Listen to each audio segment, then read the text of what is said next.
All right, so I just watched Travis Gafford's video talking about how the decision making was affecting the LCS and how it was pretty damaging in terms of the direction that they're going, and ultimately what's going to be happening kind of in the foreseeable future. And I think in his video, trying to sort of instill a sense of calm and try to keep people from panicking. And I think also trying to be very realistic about what to expect out of the LCS going forward, and trying to get people on board with the idea that the LCS, is actually trying to make smart decisions in how they want to go forward with the league, and what it is that they're actually hoping for. But I have to disagree with them on several points, and fundamentally as an overarching theme, because I don't think that the LCS is going to be around for much longer, to be quite honest with you. And I don't think that Riot actually has the LCS best interest at heart. And I'm going to preface this whole thing by saying that two things can be true at once, right? So you can have people at Riot that genuinely want to save the LCS. They want to return it to what it used to be. They want to see it grow. They want to see it succeed. They want North American League of Legends in a professional sense to continue to thrive and to be successful. But that can also fly in the face of what Riot and what the LCS is going to end up being, and what Riot wants to do with the league as a whole, right? Ultimately, people that have a desire to hold on to something that aren't necessarily in the decision-making process can hope for something, but what Riot chooses to do with the league may be another matter. And the fact of the matter is in this whole thing, perception is reality. And over the last couple of months, really the last month, physically, Riot's decision making does not reflect a desire to continue to see the else exist, let alone thrive, or grow. I think that categorically, when you look at the decisions that they've been making, when you look at their lack of clear communication and sensible communication, I think that this really signals that more than anything. And I think it's really difficult to defend the idea that Riot wants the LCS to continue to be popular when they are doing what they're doing. I have some points written down. Normally I try to speak off the cuff of stuff and, just try to kind of spew out my ideas, but I wasn't really able to do that with this one. I wanted to kind of categorically go through what I think. I'm trying not to make this a long video, but it may end up being a little bit longer. So I'll just start from the very beginning, and which is the biggest talking point that's been going around, which is the finances. And Riot really has no incentive to let the LCS die. They have a lot of money tied up in this. Their sponsors, this, that, and the other. Obviously, it matters because they're a global spot. None of that matters. None of the finances stuff matters. I'm gonna explain why. Verizon and MasterCard are not irreplaceable. They can find other sponsors for them. Um, there's always a product that they're going to be able to market with LoL Esports, and there will be other global sponsors that I'm sure would be happy to step in that position that may offer them a better deal given time. Now, obviously, over the last couple of months, especially with the FTX thing, things have been very, very volatile for all esports, not just LoL Esports. They're not alone in that, but for LoL Esports particularly, because FTX was such a heavy investor and because they were getting a lot of money from that. Obviously, with the whole FTX thing, that means that that's a significant chunk of money that they're not going to be getting. The reason it's important to point this out is because that was one of the points that was made, I think, in Travis's videos. They were talking about that there's no financial incentive to let the LCS die. Well, maybe there is. Does the LCS make you enough money to justify not giving Valorant the better spot? And we'll discuss about whether the whole Valorant thing matters in a little bit, but let's just say for sake of argument right now that it does. If Riot it has the belief that Valorant will make them enough money to where they can recover and even excel without the LCS, then they will absolutely make that decision. Riot is not dumb. If the LCS is a money sinkhole for them and they feel like that they can replace it with something that's going to be a better product, and that ultimately they think they can convert enough of their audience to recoup whatever potential loss they might have, then they'll do it. Right. And this kind of ties into some broadcasting decisions and some broadcasting ideology that most networks have whenever they make decisions like this, which we'll also cover. But I want to kind of go through my points. So that first point being that if Riot believes they can make the money back on Valorant, then they're not as worried about losing the LCS, just quite frankly. Let's take into consideration some things that we know to be a fact. We know that the LCS viewership has been declining over the last several years. Why does this matter? Well, that means that with viewership declining, it means that the amount of money that you're getting off of advertisement revenue, off of broadcasting, off of sponsorships, things like that, is going to be lower because their metrics are not going to show to a potential sponsor or advertiser that their ad or their sponsorships are going to be reaching as many people. Let's talk about State Farm, right? Was just an example. So State Farm comes to the table in LCS and says, hey, we're willing to give you X amount of money in order to have our logo on the broadcast. And then they have an idea of the metrics and they say, this is what we're willing to offer you because we know that we can reach this many viewers. Well, if that count keeps coming down and down and down and down, well, then suddenly the LCS is able to ask for less money or try and negotiate harder because they don't have the viewership behind it to justify asking for a higher dollar amount, right? So that's going to affect the amount of money going into the league, affects how the league can run, not just from a broadcast perspective, but also from a franchising perspective. Remember of how the LCS works in terms of the franchise, the teams paying that slot fee, and then how the revenue share works and the advertising and everything else, right? There's deals that has to be worked out, and that gets affected when there's less sponsorship money involved, right? So that's one problem. Let's talk about some of the other problems. So viewership has been steadily declining. Sponsorships are fewer and far between now.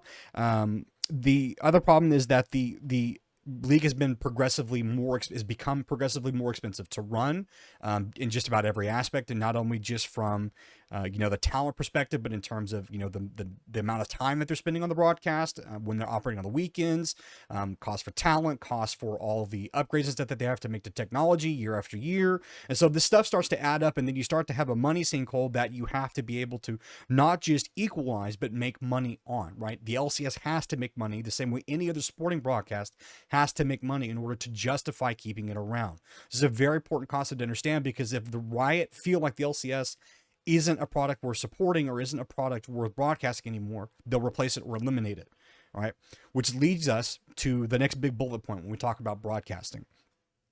When a broadcast moves content slots, meaning when it moves its programming around, it is usually for one of two reasons, and that is either they are planning to push a new show that they believe will be more popular, in which case they're going to move the content that previously occupied that spot to a subprime spot, in which case 12 o'clock during Thursday and Friday in the afternoon is about a subprime slot as you're going to get, and we'll discuss that in a minute.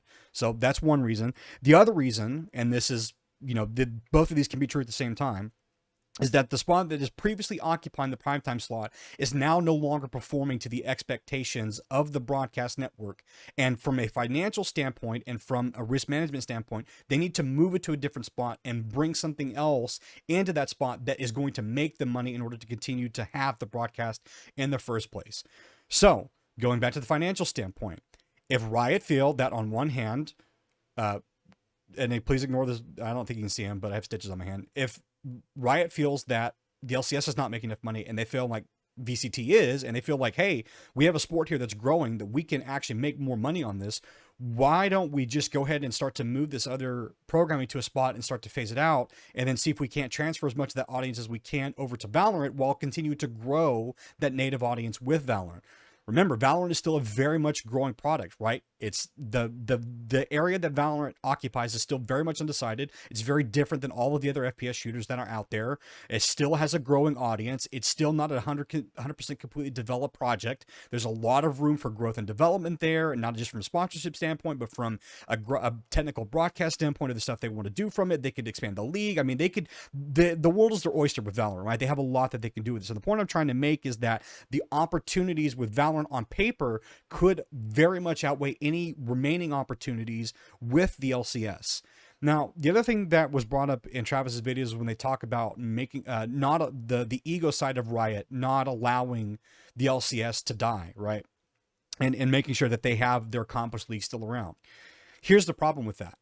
What is left for the LCS to accomplish from a broadcast standpoint, or even from a sports standpoint? They've already made as much money as they're really going to make on it. They're not going to suddenly get an explosive growth unless they make another drastic broadcast change that would more bring the time in line with the way most people can view it. So that's probably not going to happen. Their viewership's not going to explode right now, not with these changes. So that's another thing that's not going to happen. They've already gotten really the peak of the viewership that they're going to get, so they're not fighting for that either. I mean, what is left to accomplish. They've already had so many amazing moments from a broadcast perspective in terms of making sure that they have really cool storylines that they could retire on. They have all these legendary players that they could do a Hall of Fame for. I mean, there's a number of things that great sports broadcast have that the LCS has already accomplished. So the point I'm getting at is that there's no big goal that they haven't won outside of North America winning Worlds, which is not native to an LCS broadcast.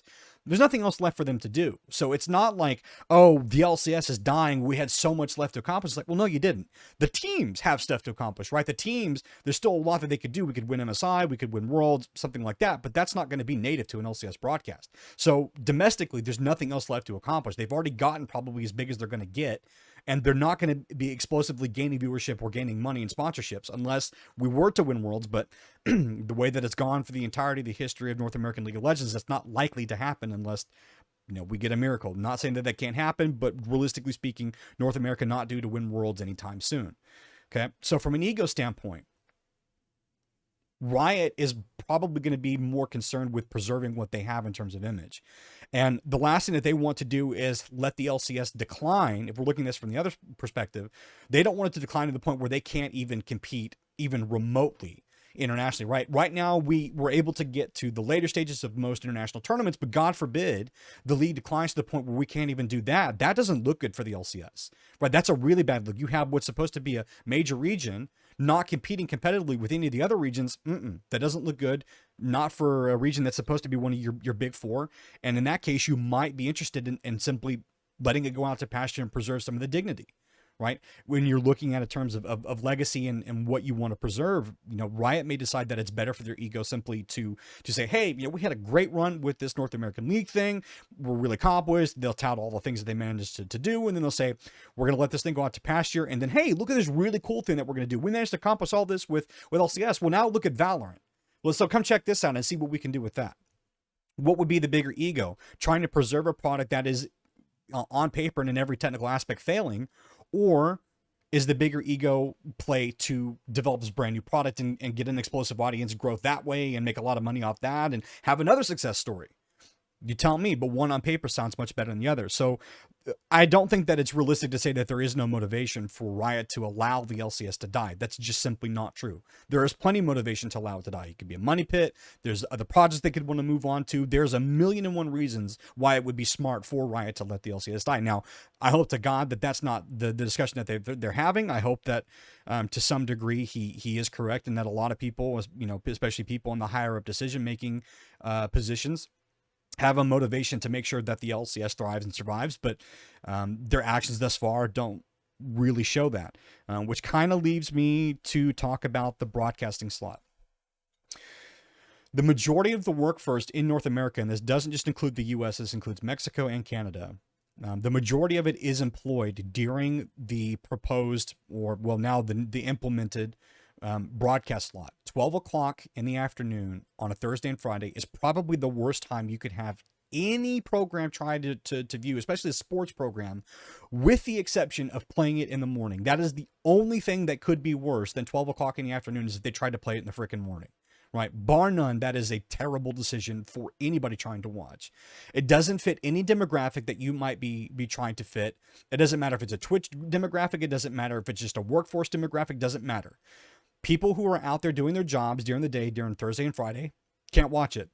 Nobody in school can watch it. College and high school level kids, or middle school kids, or whatever sort of younger demographic they might be trying to get in, they can't watch it either, right? They're in school the majority of the year. They're for sure going to be at school during noon. They're for sure not going to be allowed to have their phones out in the middle school watching, something online. A teacher's going to confiscate that, and all the other, reasons why, schools don't want kids on their phones, during the middle of the day when they're supposed to be learning, right? It doesn't fit any potential broadcast demographic that you might be trying to go towards.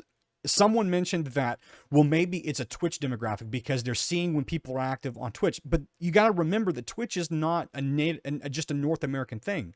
Twitch is everywhere. It's a international, it's a global broadcast platform. So that means that when you're looking at the number of people that are on Twitch at certain times, think, okay, well, maybe we can tap into that. You're not going to attract those people. They're not there for you. They're there for the individual streamers or other broadcasts that are going on at that time. They are there to get that content. You're not going to draw a meaningful number of those people over to your broadcast if you're hosting at 12 o'clock. The only thing you are for sure going to do is alienate the entire viewership base that you had already and prevent them from consuming your product. Nobody wants to watch a VOD if they can avoid it. They want to watch a live game. They want to experience it as it's happening. That's the whole point of watching something on Twitch, is to see it when it happens and be able to tweet your friends, go on social media, or just enjoy it right as it happens in the moment. Nobody likes going to watch a VOD if they can avoid it. You only do it when there's something really, really important. You don't want to get it spoiled, so you stay off social media, and then as soon as you get home, you know you've missed it, but you go jump on the Logan Sports side or go on YouTube and you watch the VOD, and you do that as soon as you can. But we're preferable, or we're able, people want to watch it happen live. So this whole thing of like, oh, well, you can just go watch a VOD, right? No, I don't want to watch a VOD. I want to watch it when it happens. And the broadcast schedule should reflect when I and other people as part of this watching demographic are going to be on. And 12 o'clock in the afternoon is not it on a Thursday and Friday. What makes this worse in conjunction with this is that Riot had a better option. Let's say that Valorant had nothing to do with anything in this, which, by the way, I don't believe even for an instance. I firmly believe that Riot thinks that Valorant is their next big thing, and they are interested in phasing LCS out in order to make room for that, because LCS was occupying the spot that Valorant is now taking, right? So even if they say that that wasn't the goal, perception's reality, that's exactly how it played out. And most people, especially your League of Legends viewers and your LCS fans, that's how they're going to view it. It's not debatable for them. You moved their sport to possibly the worst time for them and gave Valorant the primetime slot on the weekend. But let's say for a moment that that wasn't true. Let's say that Valorant is just moving there because it's open. Let's say Valorant didn't exist. Let's say Valorant wasn't a game and the LCS wanted to make this change natively in order to do viewership. There was never a better time than now to move to a best of 3 format and have games on the afternoons. I am totally in agreement that having to watch all the games on the weekend is a terrible idea. Firmly support that. It takes a massive chunk of your time. You have to watch a lot of the other games to be back in time to see the one game. Let's say, during the weekend, as it has been running, you have, all the games happening. And let's say that the game that you want to watch is like the second to last match of the day. Well, you don't exactly know what's going to happen, so you can't just go set a timer on your phone. Like, you can check back periodically, but most of the time you're going to have to watch all the way through in order to get to the match that you want. Right? That's normally how it works. You have to, it takes up your whole day. On a Saturday and a Sunday, you spent basically all day. I know as soon as like 1, 2 o'clock runs around on the weekend, I have to be logged on and we'll have to watch the whole thing to see the match I want. Versus what they could have done with this change, where they could have moved the games to the afternoons and had them throughout the week. This would have been the best choice for a number of reasons. First of all, it allows viewers to pick and choose the games they want to watch. Now, I already know what you guys are going to say. Well, we want to make sure, from Riot's perspective, we want to make sure that all the games are getting equal attention. Well, guess what? That's not going to happen. People pick and choose the games they want to watch. That happened before this changed. That's going to happen during this change, and it'll happen after. If people don't think that a matchup is worth watching, it doesn't have merit, they're not going to watch it. If the teams are boring, if the teams aren't good, or if the matchup is potentially boring, a million and one reasons why someone might not want to watch a matchup between two teams, they're not going to. They're going to wait and pick and choose the content they want to watch. This would have only facilitated that being a little bit easier. So now, instead of having to sit a long broadcast on the weekend, I can pick and choose which days I want to watch, and I can pick and choose the matches I want to watch on those days, and I have to spend less time watching, especially when it's on the evenings, right? So I get home from work, your broadcast starts, let's say for argument's sake, 4:30, 5 o'clock, depending on what zone you're in, right? Starts at 4:30, 5 o'clock on the West Coast. That's going to be more reasonable time slot for most people in North America. So I can, come in, I can, take a shower, do everything I need to do after I get done from work. I'm not trying to rush home. I log on, I watch the broadcast. I only have to watch 1, 2 hours, 2.5, maybe 3 hours of broadcast on the afternoon. And then I have the rest of my evening and I have my weekends.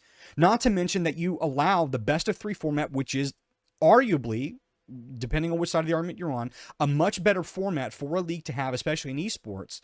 You allow that format to be in place, and then you probably start to see improvements in the league.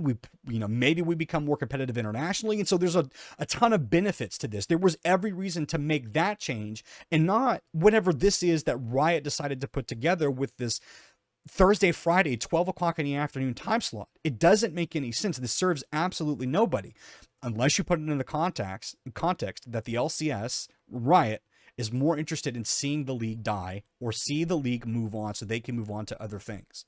That's the only context that it makes sense, because it doesn't make any other sense otherwise. There's no demographic, no number that supports the change to the time slot that they are now putting it in.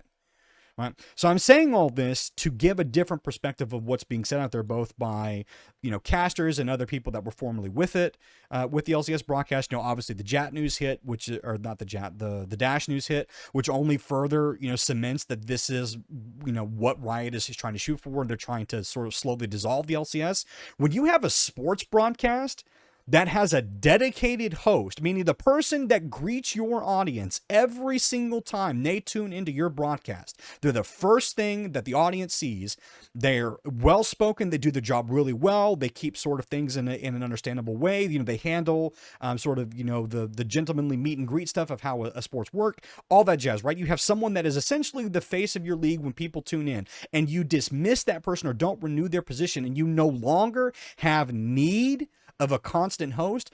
That means that a broadcast is downsizing, because a host consumes a considerable number of resources, both not just the person, but the people around them. Because, right, if you have to have a host, then the host has got to have somebody to talk about, and they've got to have stuff to talk about, and they're going to have a set, and all the stuff that goes into putting a broadcast production together, right? A host is a very important part of any sports broadcast. And when that person who was in that role, who was arguably probably one of the best to do it, says that Riot is no longer interested in having this position, they don't think that they need a constant or consistent host, that means that a broadcast is getting smaller, and it's not likely to go back in the direction of getting larger where they would need him again. That means that the resources around the broadcast are being minimized. Cost cutting involved.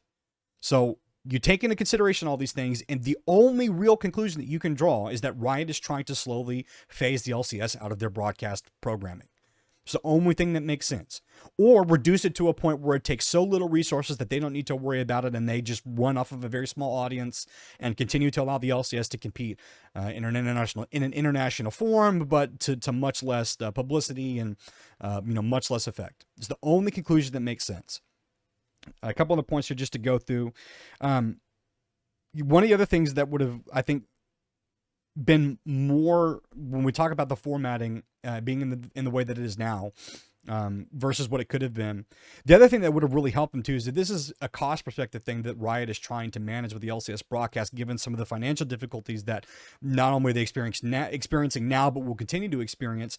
Moving to the multi-day broadcast during the week would have been a smarter decision, because while you're operating on more days, you are operating for less time. So it ultimately, at the end of the day, it comes out in the wash, and you can actually probably get away with less personnel during, let's say 2-match day than, trying to run all the matches across 2 days. If you have a week of steady matches, 2 matches a day, maybe 3 matches, less resources getting consumed, less people you need. You can rotate people out. You can have different caches in on different days. You can sort of run this larger merry-go-round of the people that get to be on air and all this other jazz. So from a cost perspective, it probably comes out in the wash, but I think realistically, outside of maybe building cost that of the building being operated more days, they probably would have been able to save some money just by making that change rather than trying to go Thursday, Friday, because they still have that problem. They're still trying to run all the games on 2 days.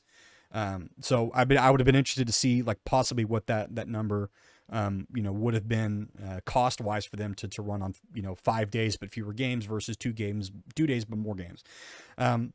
The only other final point that I want to make here, and this is one of the bigger ones that I think really needs addressing, and this is a continuation from the whole Worlds debacle, and this is something that Riot has just steadily gotten worse and worse with, and it, to repeat Travis Gafford, it feels like they can't get out of their own way. And that is that the communication around all of their decision-making in any way, shape, or form continues to get worse and worse.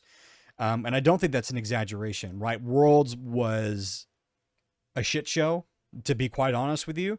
You know, there's a whole host of problems that they're going to need to address from that going into the next worlds. But, you know, then we get the situation where they try and make this announcement before everyone goes to the holidays, trying to expect it to die down. And then the messaging around the points that they're trying to make is just horrific.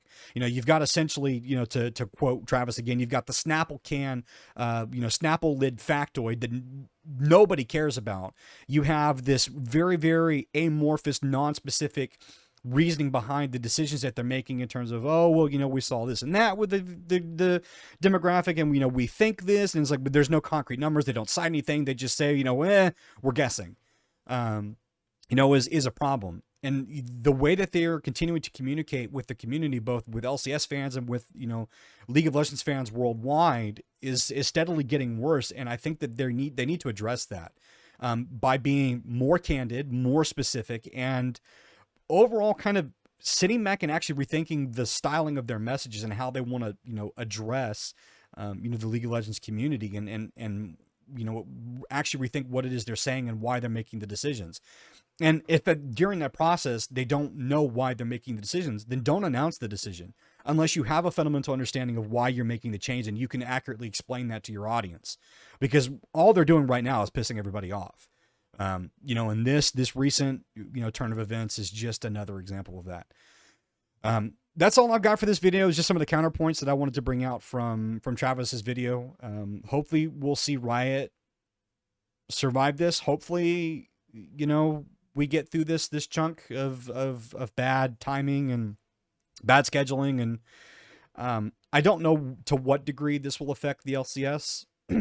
There's a lot of discussion, like ranging from, oh, this is really just kind of a minor inconvenience thing and it's not really that big a deal, all the way to this is doomsday for the LCS and we're watching it die. My own personal opinion is that unless they make changes more in line with what a North American viewer base expects, not only just schedule wise but programming wise, we won't see the LCS for very long, because those changes are going to affect the amount of money that's coming into the league. And once you mess with a sport's finances, it's never good.